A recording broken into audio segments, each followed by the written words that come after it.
Lyra Vantral never believed her life would end on a barren moon of a forgotten star. Yet here she was, stranded, bruised, and breathing recycled air from a cracked helmet as the pale lavender sky dimmed into night.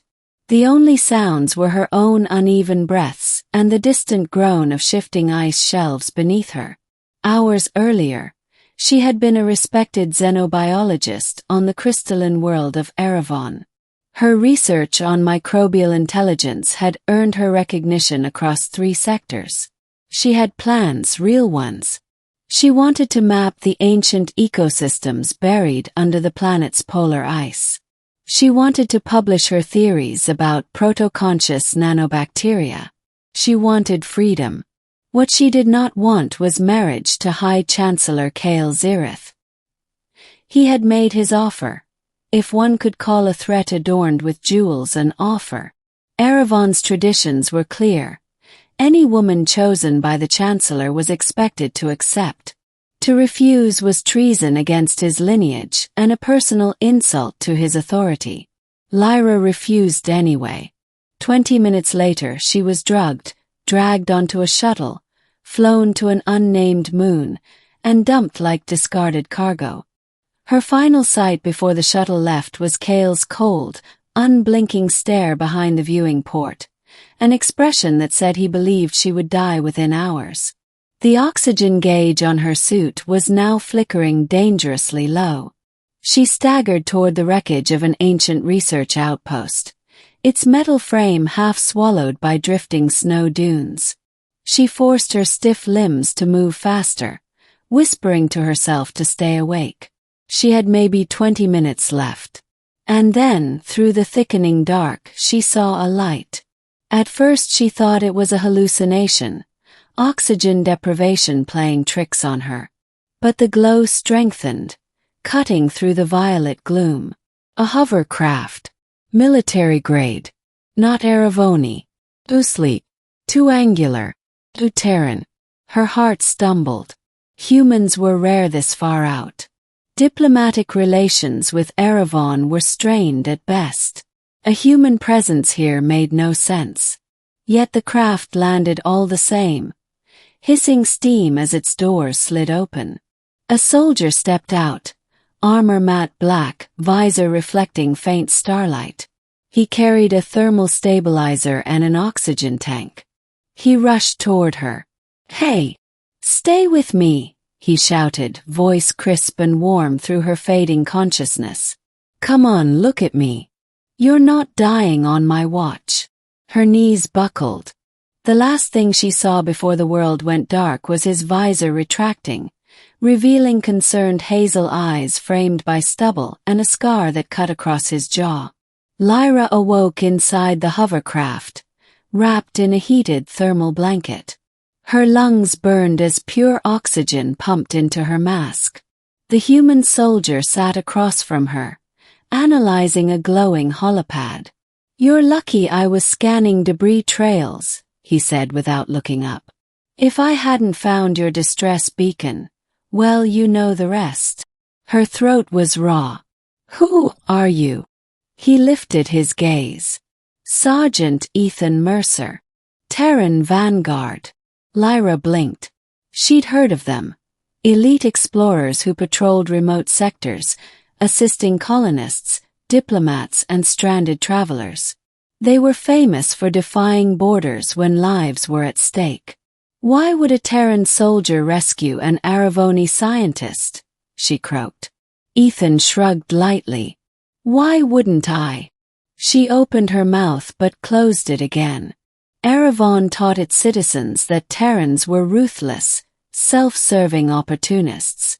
Yet nothing about this soldier felt ruthless. He leaned forward. "What happened out there?" She hesitated. Speaking of the Chancellor's actions could be considered treason, punishable by death if she were returned home. But if she lied, she risked being dropped off at an Erevoni station and quietly disappeared. So she told the truth. By the time she finished explaining the forced marriage proposal and her abandonment on the moon, Ethan's expression was unreadable. Not disbelief, not ridicule, but something colder. "That's barbaric," he muttered. "And your government thinks this is acceptable?" "Most don't know," Lyra whispered. "No one refuses him. Not publicly." Ethan exhaled sharply, running a hand through his hair. "Well, you're not going back there. Not if they're trying to kill you." Lyra stared. "What are you saying?" "I'm saying," he replied, powering up the craft's engines, "I'm getting you off that moon and as far from that chancellor as possible." Over the next 2 days, Lyra learned more about Ethan than she had expected. He was steady but sarcastic, disciplined but compassionate. He'd served in numerous rescue missions, but he confessed that finding her alive in such conditions was luck beyond logic. They traveled across 3 star systems, evading Aravoni patrols. The Chancellor had issued a retrieval order, undoubtedly framed as a search for a missing citizen. But the way the patrol ships hunted them suggested something far darker. Inside the Terran vessel Astra Sentinel, Lyra assisted Ethan with navigation and scans. She felt purposeful again. Not a political pawn, not a discarded woman, but a scientist valued for her mind. One evening, while the ship drifted through the nebula-lit silence of the Orus Belt, Ethan found her staring out a viewing port. "Penny for your thoughts?" he asked gently. She shook her head. "I just never expected a human soldier to save me. Much less risk this much for someone he barely knows."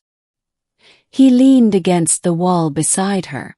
"Sometimes doing the right thing makes you the enemy of powerful people. But that doesn't make it wrong." She looked at him, really looked. "You don't even know me." "Sure I do," he said with a small smile. "You're brilliant, stubborn, and apparently incapable of pretending you want to marry a tyrant." Lyra let out a soft laugh. It was the first time she had laughed since the day the Chancellor tried to claim her. But the danger wasn't gone. Aravoni interceptors eventually cornered them near the Veil Rift, a region of unstable space. They ordered Ethan to surrender Lyra immediately. Ethan slammed his fist against the console. "They're not taking you."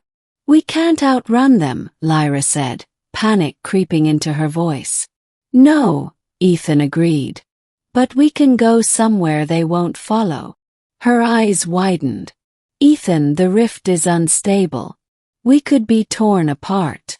And they definitely won't risk entering it," he replied. "Do you trust me?" She hesitated only half a second. "Yes." He took the ship into the rift. Gravity twisted. Light bent into impossible spirals.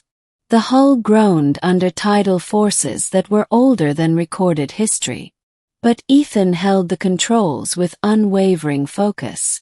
After what felt like an eternity, and no time at all, they burst through the other side, emerging into calm, open space. The Aravoni ships were gone. They had made it.